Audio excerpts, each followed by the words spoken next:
Good evening, everyone. Today we will do newspaper of 21st December 2022. First article talks about the education loan that is causing NPA in education sector. This article says that majority of the loans disbursed are by PSUs, that is PSB, public sector banks, of which the Premier Institute, that is the loan disbursed to the student in Premier Institute, the default rate is much lower as compared to secondary institute.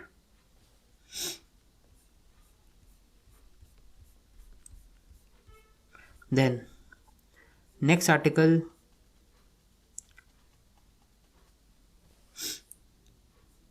talks about promotion of millet. UN has declared 2023 as a year of millet on India's request. So our Prime Minister Narendra Modi ji have uh, said that we have to promote millet in our daily diet to curtail malnutrition and also promote nutrition in our daily diet. Further, he pointed out that millet and dishes will be served in menu of ongoing G20 meeting. It has to be included in diet chart at Anganwadi schools, homes, environment meeting, government meeting, etc. Government should also hold a millet lunch for all MPs, as 85% of Indian farmers are in a category of small farmer. So, to reduce the distress caused by erratic rainfall and also slow growth in MSP, there has to be promotion of growing of millet so that the nexus, the cycle of wheat and rice can be curtailed and the crops can be diversified into millets such as ragi, jowar, bajra, etc. Right now, India is the largest producer of millet in the world. Annual production is around 10 million tons.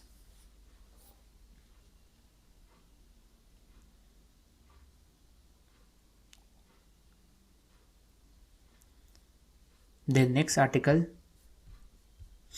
is on page number 11, which talks about Project 75.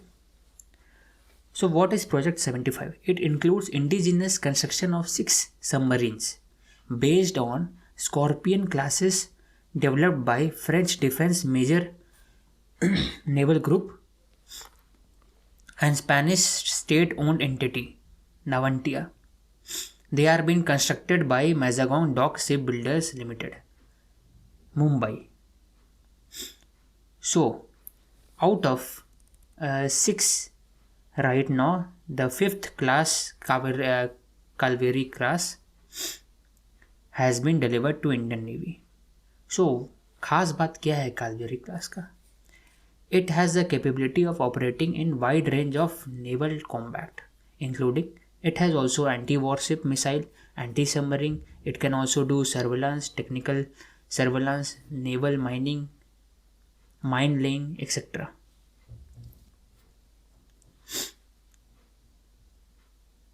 So, the Calvary class has been named after tiger shark, Bagheer, Vakshir, etc.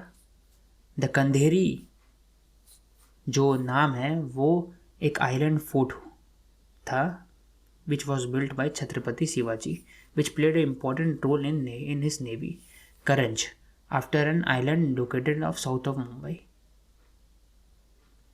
So basically they are diesel electric transmission machine. They are not nuclear technology. They are diesel based submarine which can perform several other functions which I have already mentioned. तो अभी तक 5th submarine बन चुका है और deliver हो चुका है, बाकी एक बचा हुआ है। Then next article is on page number 13 regarding the rise of corona virus cases in China. तो कौन सा वेरिएंट है चाइना में जो अभी आया है, तो उसका नाम है BF7। इट इज़ सब वेरिएंट ऑफ ओमिक्रॉन। और बताना चाह रहा है ये आर्टिकल कि देयर आर 500 सब variant of Omicron that is under circulation. BF7 is the name of BF5217 which has evolved from BF5 subvariant. It is only not unique to China. It is of around 5% of the cases in US and 7% of cases in UK. तो नया नहीं है China के लिए। तो क्यों China में इतना सर्ज हुआ अचानक से? तो ये डॉक्टर गुप्ता जी कहते हैं कि regarding strict lockdown in China, उससे क्या हुआ, जीरो कोविड जो पॉलिसी है उसके कारण मेजोरिटी ऑफ द पॉपुलेशन है did not get infection, due to which the natural infection which provides wider and longer immunity against the कोविड-19 was missing in China as compare to India. क्योंकि India में hybrid immunity है लोग के पास, क्योंकि natural infection भी है और as well as high levels of vaccination, उसके कारण वहाँ पर एक जो केसेस है वो बढ़ते जा रहा है और इट इज़ क्या बोलते हैं targeting the population much faster than India. Then next article is important regarding the winter fog. तो विंटर फॉग के बारे में बताया जा रहा है कि dense fogged enveloped northwestern India including Delhi, Punjab, Haryana, Uttar Pradesh, Rajasthan. तो ऐसा क्यों हुआ है? तो what causes fog? Fog are like clouds which are formed when water vapor condenses. Presence of moisture and fall in temperature are key to fog formation. मतलब moisture होना चाहिए और साथ ही साथ टेम्परेचर कम होना चाहिए, तभी फॉग बिल्डअप होता है। जैसे एयर जो सरफेस के नज़दीक जो एयर है वो अगर कूल हो जाएगा और साथ ही साथ मॉइस्चर भी रहेगा तो फॉग फॉर्मेशन होगा। It happens in late at night and also in early hours of day. तो अभी जो इशू है क्या है कि पॉल्यूशन के कारण भी ज़्यादा रैपिड फॉर्मिंग ऑफ फॉग हो रहा है। पॉल्यूशन से क्या होता है, जो डस्ट पार्टिकल है जो एयर में है PM2.5 PM10 से लेकर बाकी लोग डस्ट पार्टिकल है, तो उसके अराउंड मॉइस्चर फॉर्म होता है, उसके कारण जल्दी फॉग फॉर्मेशन होता है। Then next article talks about UNCBD. UNCBD is also called as UN Convention on Biological Diversity, which was an agreement in 1993. और ये जो अग्रीमेंट है, ये जो कन्वेंशन है, ये हर 2 साल में एक बार होता है, अनलाइक क्लाइमेट चेंज जो हर साल होता है। तो अभी कंक्लूड जस्ट हाल फिलहाल में मॉन्ट्रियल कनाडा में हुआ, मॉन्ट्रियल कनाडा में है अभी, और उसमें क्या क्या स्टेप लिए गया उसके बारे में पूरा आर्टिकल है। This is very important article which needs to be noted down. क्यों? क्योंकि ये आर्टिकल जो ये कन्वेंशन है, ये इट इज़ जस्ट लाइक जो कन्वेंशन हुआ था पेरिस में 2015 में, जो क्लाइमेट चेंज बोलते हैं पेरिस क्लाइमेट चेंज इन 2015, वो इम्पॉर्टेंट है। तो उतना ही इम्पॉर्टेंट ये आर्टिकल है with regarding to CBD convention in Montreal. तो क्या करता है ये CBD? It is an agreement which talks about the conservation and restoration of ecosystem. It also talks about sustainable use of natural resources and also the equitable sharing of benefit from use of these resources. मतलब कि जो conserve तो करेंगे, ये restore भी करेंगे ecosystem को, लेकिन जो सस्टेनेबल यूज़ कैसे हुआ? अगर मेडिसिन प्लांट्स को अगर आप हार्वेस्ट कर रहे हैं हिमालय से या फिर इंटीरियर ऑफ द फॉरेस्ट से, वेस्टर्न घाट से, तो जो कंपनीज़ है, बिग कंपनीज़ हैं, उनको एक रॉयल्टी देना होगा और एक तरह से मतलब मॉनेटरी बेनिफिट या कुछ तो देना पड़ेगा among the local indigenous population और and also the local government. तो ये होता है ताकि उससे क्या होगा, जो शेयरिंग ऑफ बेनिफिट रहे वो सबके पास पहुँचे, सिर्फ कॉरपोरेशन के पास नहीं पहुँचे, सबके पास जो लोग रहते हैं वहाँ पर, ट्राइबल पीपल जो रहते हैं वहाँ भी पहुँचे, लोकल गवर्नमेंट भी पहुँचे, और साथ ही साथ जो कॉरपोरेशन वहाँ तक पहुँचे। तो CBD है, it is just like UN convention on climate change, लेकिन वो क्लाइमेट चेंज के बारे में बात करता है, CBD बात करता है बायोडाइवर्सिटी के बारे में। और वैसे ही एक और एक कन्वेंशन है जो कॉम्बैट डेजर्टिफिकेशन के बारे में बात करता है। जैसे डेजर्टिफिकेशन मतलब होता है कि लैंड डिग्रेडेशन हो रहा है दुनिया भर में, तो डेजर्ट बनना जा रहा है लैंड एक तरह से, तो उसको कैसे कॉम्बैट करें, तो उसके हिसाब से उसके लिए कन्वेंशन आया गया था 1993 में। तो 3 कन्वेंशन है, तो UNFCCC, it talks about convention on climate change, then UNCBD, it talks about convention on biological diversity, then UNCCD, that is convention on combating desertification।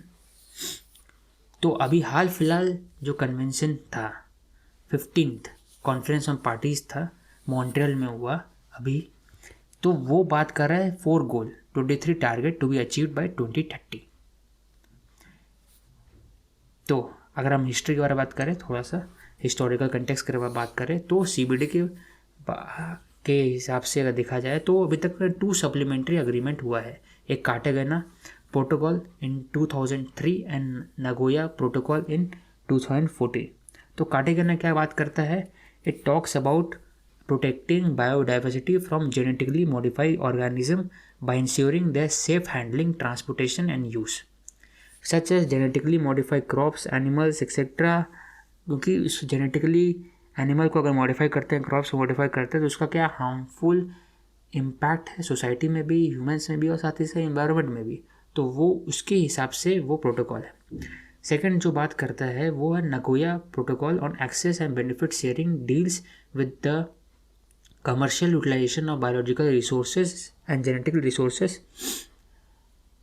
जैसे मैंने बता दिया कि अगर आप कोई भी बिग कंपनीज यूज़ कर रहे हैं लोकल जेनेटिक मटेरियल को, तो उनका जो बेनिफिट है, उसका जो कमर्शलाइजेशन है, उसके जो बेनिफिट राइज होता है वो सबके साथ शेयर करना पड़ेगा, लोकल गवर्नमेंट से भी, ट्राइबल कम्युनिटी से भी, इंडिजिनस पॉपुलेशन से भी, एक्सेट्रा। तो अभी जो हुआ है कन्वेंशन वो किसके दिए हुआ है और क्या चीज़ पर हुआ है, तो उसमें 2-3 पॉइंट इंपॉर्टेंट है। पहला है 30x30 टारगेट, ये लिख लेना चाहिए। वो क्या है, it is commitment to protect at least 30% of world's land. 30% दुनिया में जो लैंड है उसको प्रोटेक्ट करना है, साथ ही साथ ओशन को भी, coastal area, by 2030। Further 30% of the degraded land should be restored and also the marine systems, marine ecosystem should be restored by 2030। 30x30 मतलब क्या हुआ कि पहला एक प्रोटेक्ट करना है 30% ऑफ दुनिया का जो भी लैंड, ओशियन, कोस्टल एरिया, और तीसरा है कि दूसरा पॉइंट है कि 30% ऑफ जो भी डिग्रेडेड लैंड है, जो लैंड इरोजन के कारण, सॉइल इरोजन के कारण जो भी डिग्रेड हो गया लैंड, तो उसको रिस्टोर करना है। कैसे भी कर सकते हैं, प्लांटेशन कर सकते हैं, फॉरेस्टेशन कर सकते हैं, साथ ही साथ और भी तरीके से कर सकते हैं। तो 30% जो भी है उसको रिस्टोर करना है बाय 2030। टारगेट 2030 का है इसमें बेसिकली। सच दैट ये सब करने के बाद क्या होगा कि there will be increase of natural ecosystem by 2050। तो पहला आईची टारगेट था जिसमें 20 टारगेट था अंडर नगोया प्रोटोकॉल इन 2010। अभी जो क्या है 30x30 टारगेट है, तो इसमें 23 टारगेट है that need to be achieved by 2030 under global biodiversity framework. तो ये जो पूरा आर्टिकल है, इसका अगर हम बहुत क्रक्स में अगर बताना चाहे तो ये क्या है, इसका ये है कि पहले तो जो मीटिंग हुआ है बहुत ज़्यादा इम्पोर्टेंट है।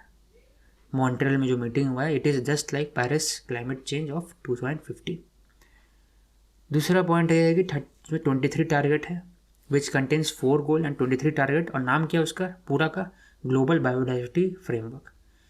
जो टारगेट है वो क्या है, उसमें क्या क्या है, तो 30x30 टारगेट मतलब 30% of the world's land, coastal area and ocean needs to be conserved and or protected, then 30% of the degraded land needs to be restored by 2030। और बाकी सब क्या टारगेट है कि reduce the global food wastage, reduce risk of pesticides, reduce chemicals, reduce GHG और साथ ही साथ और भी कुछ एरियाज है, तो ये इम्पोर्टेंट है। Then next article talks about कि अभी जो तवांग में जो क्लैश हुआ है in Arunachal Pradesh between China and India, ये पहले भी हुआ था, 1962 में हुआ था, 67 में हुआ था, और साथ ही साथ इंडिया के साथ एक बॉर्डर इशू है चाइना के साथ। तो इसमें जो बोलना चाह रहा है आर्टिकल कि दोनों का जो डिफरेंस है जीडीपी का और डिफेंस स्पेंडिंग का बहुत डिफरेंट है। कैसे? क्योंकि जो मोबिलाइजेशन है 50 to 60,000 एक्स्ट्रा इंडियन ट्रूप्स का, that is already stretching the defence budget. Already defence budget को इंक्रीज किया गया है फ्रॉम 2.1% to 2.5% ऑफ जीडीपी, और साथ ही साथ अग्निपथ जैसे स्कीम को भी लाया गया है। There has been ban of import of military hardware to save money. But ये सब जो भी चीज़ है ना, ये मतलब शॉर्ट टर्म है, लॉन्ग टर्म नहीं। लॉन्ग टर्म के लिए हमें wasteful non essential government expenditure by reducing populist subsidies etcetera, national defence is important. Further long term में क्या चाहिए ना, लॉन्ग टर्म में चाहिए कि India has to formulate national security strategy, जो अभी तक बनाया नहीं किया। नेशनल सिक्योरिटी स्ट्रैटेजी एक ऐसा डॉक्यूमेंट, कंप्रहेंसिव डॉक्यूमेंट होता है, डिफेंस डॉक्यूमेंट होता है, जो बताता है कि क्या क्या नेशनल गोल है, सिक्योरिटी गोल क्या क्या है कंट्री का, कैसे उसको अचीव करना चाहिए through foreign defence and intelligence establishment. तो अभी तक ये नहीं हो पाया है। तो इसमें बस ओवरऑल बस यही 2-3-4 पॉइंट है जो लिखना चाहिए। The next article talks about the role of cinema in behaviour change of the society. Cinema दो प्रकार का होता है, कमर्शियल सिनेमा होता है, दूसरा सिनेमा होता है कि कैसे इम्पैक्ट करे सोशली। तो दोनों तरह से हम लोग देख सकते हैं सिनेमा को, कि ज़रूरी नहीं है कि हर बार सिनेमा जो हिट होता है वो कमर्शियली सक्सेस होता है, वो हमेशा ही इम्पैक्ट करे सोसाइटी को। और ज़रूरी नहीं है कि अगर कमर्शियली सक्सेसफुल सिनेमा नहीं है तो वो बेकार सिनेमा है, ऐसा ये बोलना चाह रहा है आर्टिकल। क्योंकि there has been many content in the cinema world that has impacted the society, such as Taare Zameen पर which changed the attitude of the people toward dyslexic children. Then 3 Idiots made us think about the education challenges in our country, the challenges of rote learning, etc. Chuck Day India talked about promoting sports women in our country. तो ऐसा cinema use कर सकते हैं, cinema को बहुत तरीके से देख सकते हैं। तो here the article says that there has to be increasing awareness, empathy, compassion, etc. in the cinema so that the real impact of the social issues can be made. जैसे अभी निर्भया फंड के बारे में बात कर सकते हैं, या फिर डीमोनेटाइजेशन हो गया, या फिर कास्ट इश्यू हो गया, और एक्सेट्रा और कुछ भी हो सकता है। The next article talks about the Belagavi issue between Maharashtra and Karnataka.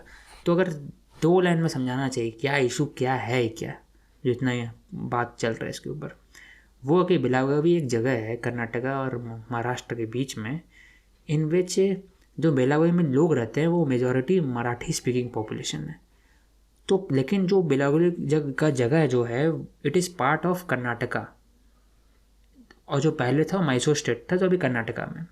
The boundaries were drawn in 1960, और उसके बाद से महाराष्ट्र प्रोटेस्ट कर रहा है कि हमें इंक्लूड करना चाहिए बेलागावी जगह को, क्योंकि वो मराठी स्पीकिंग पॉपुलेशन है, तो they must to be part of the Maharashtra state.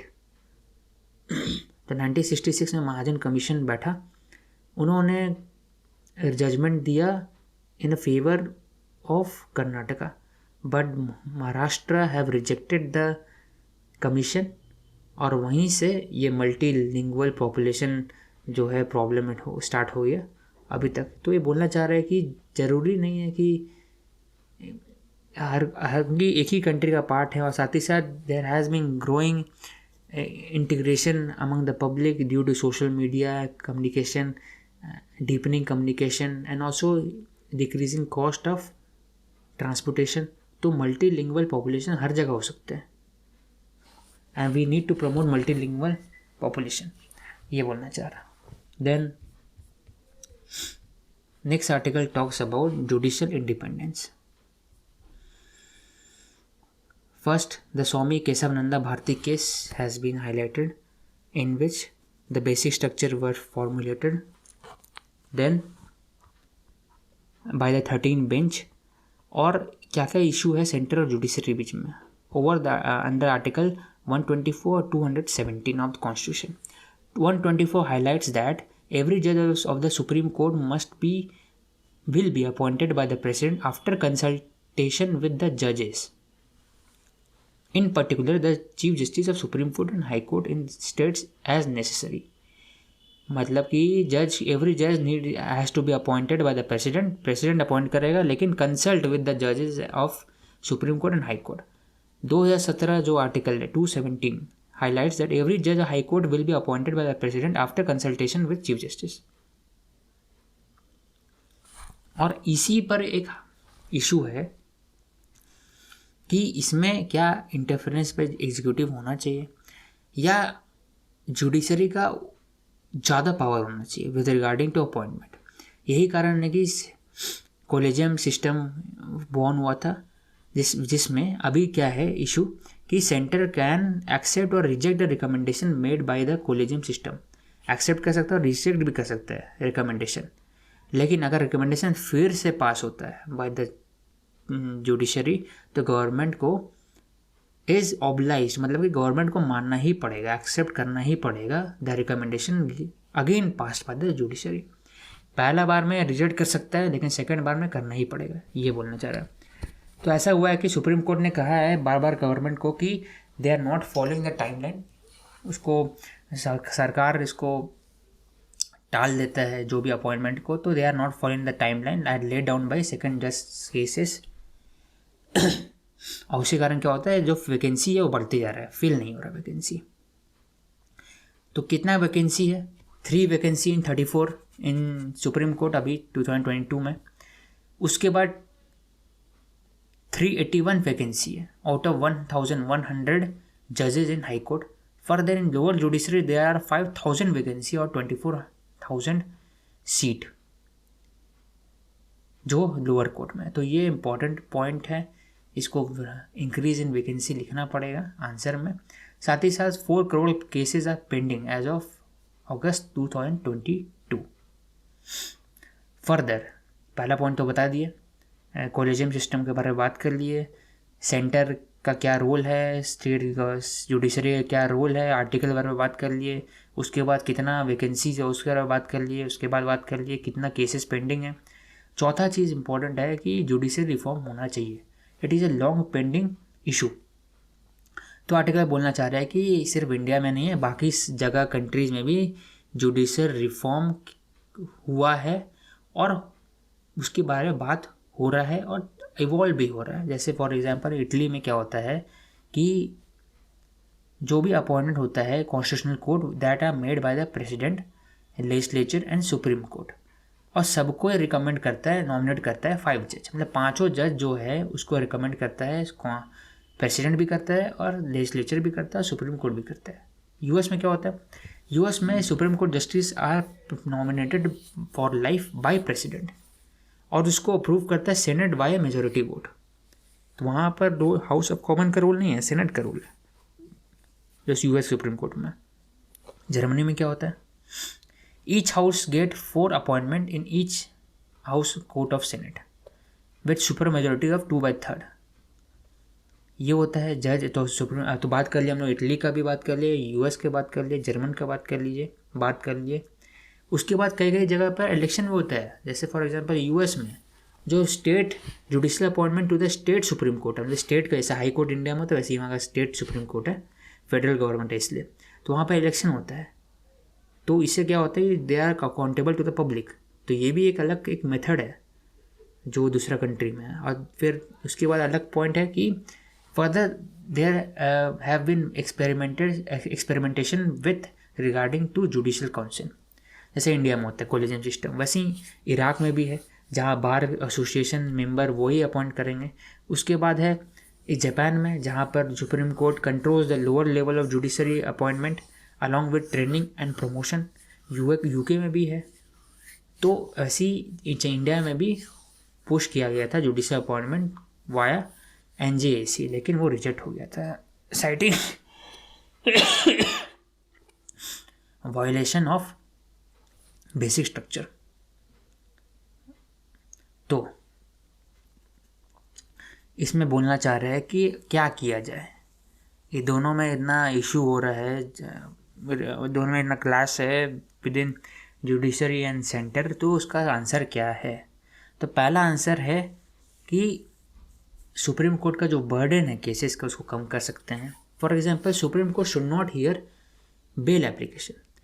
इसमें लॉ कमीशन ने कहा था कि there has to be establishment of federal court of appeal that will take up the issue of bail application. Further, Supreme Court should be transformed into constitutional court. मतलब constitution के बारे में ही जो भी जजमेंट होगा वही वो मतलब टेकअप करेगा supreme court. This would reduce the cases, 50 से 60% केसेस जो होगा पेंडेंसी कम हो जाए। फर्दर 65 होना चाहिए पूरा retirement age, whether high court या सुप्रीम कोर्ट। पोस्ट रिटायरमेंट में कूलिंग ऑफ पीरियड होना चाहिए कि ऐसा नहीं कि जज रिटायर हुआ उसके बाद ही अपॉइंटमेंट में चले गए मतलब उन लोग, तो ये होना चाहिए कूलिंग ऑफ पीरियड। तो 4 पॉइंट यहाँ इंपॉर्टेंट है that needs to be written down and it can be used in independence of judiciary, judicial reform, collegium system etcetera, जो भी आंसर आएगा GS पेपर 2 में। Then next article talks about primary health care system. This article says that India को use करना चाहिए G20 presidentship so that there has to be commitment to universal, affordable, inclusive and just health care system. अभी लेकिन ऐसा नहीं है। जैसे universal health coverage अगर चाहिए तो उसके लिए आउट ऑफ पॉकेट एक्सपेंडिचर कम करना होगा। आउट ऑफ पॉकेट एक्सपेंडिचर बहुत इंपॉर्टेंट है, क्योंकि इससे सोसाइटी और जो एक फैमिली है उसका बर्डन, फाइनेंशियल बर्डन बहुत ज़्यादा हो जाता है। अब 2018 में Astana conference which was organised by WHO UNICEF pointed out that primary health care is essential for fulfilling universal health coverage. Primary health care बहुत इंपॉर्टेंट है, लेकिन क्या वो अफोर्डेबल है? अनअफोर्डेबल होते जा रहा है धीरे धीरे, क्योंकि rising cost of medicine, treatment और डिमांड बढ़ते जा रहा है, तो अनअफोर्डेबल हो रहा है। इसलिए हमें PHC with special care towards universal health जो भी कवरेज है ये चाहिए और उसको कॉस्ट इफेक्टिव बनाना होगा। तो ये आर्टिकल कुछ पॉइंट्स बताते हैं कि क्या करना चाहिए। That to meet the landmark Alma Ata declaration of on PHC, मतलब PHC का जो डिक्लेरेशन था प्राइमरी हेल्थ केयर जो 1978 में बोला गया था अंडर अल्मा आटा कॉन्फ्रेंस की primary health care centre is the bedrock of health care in the world, और उसको कैसे यूज़ करें। तो आर्टिकल कहना चाह रहा है कि there has to be a development in all sector regarding health, human health, anti microbial resistance, zoonotic diseases, pandemic preparedness etcetera. तो उसको रिलेट करना चाहिए PHC से। PHC कैसे कॉम्बैट करे, PHC को कैसे हम लोग एक कॉम्प्रिहेंसिव जगह बनाए जहाँ से हर चीज़ कॉम्बैट कर सके। For the self care mechanism, community service, primary paramedical services, contact with doctor, ये सब कैसे यूज़ करे for promoting easy self reliance affordable method of PHC। Third point है कि टेक्नोलॉजी को कैसे अडॉप्ट करें ताकि गवर्नेंस बढ़े हेल्थ केयर सिस्टम में। For the fourth point, from marginalise पे कम्युनिटी, कैसे हेल्थ केयर को ज़्यादा अफोर्डेबल बनाए, इंक्लूसिव बनाए, उसके लिए सरकार ने PM जन आरोग्य योजना बनाया है। इसमें 5 lakh rupees insurance will be given to approximately 10 crore families. Next है decolonisation and democratisation of health knowledge. तो और साथ ही साथ जो भी हेल्थ प्रोफेशनल है such as ASHA worker, mid level health provider, well health awareness centre, traditional community care provider, pharmaceutical vaccine production capacity, इसको कैसे इंक्लूड करें और एक मॉडल बनाए सिविल सोसाइटी से, पीपल्स हॉस्पिटल मॉडल, कि कैसे ओवरऑल काम करेंगे आपस में ताकि एक इंक्लूसिव हेल्थ और अफोर्डेबल हेल्थ प्रोवाइड कर सके पॉपुलेशन को। Then next article talks about loan. Data ये सिर्फ है और ज़्यादा इंपॉर्टेंट नहीं है। 11.17 lakh crore of bad loan the bank have written off around 11 lakh crore. उसके बाद नेक्स्ट आर्टिकल है कि अभी आरबीआई ने एक रिपोर्ट अभी पब्लिश किया था, इसका नाम है स्टेट ऑफ इकोनॉमिक रिपोर्ट। उसमें बताया गया कि Indian economy is basically supported by domestic driver, क्योंकि जो दुनिया में डिस्ट्रेस है वो बढ़ते जा रहा है, that is debt distress, rising of dollar and further rising inflation across the globe. और इसी कारण जो इकोनॉमिक आउटलुक है वो ठीक नहीं है आने वाले वक्त में। फर्दर एक और डेटा है बगल में कि द मुद्रा लोन है, it was the non performing asset in Mudra loan was around 3.17% as of credit disbursed till March 2022।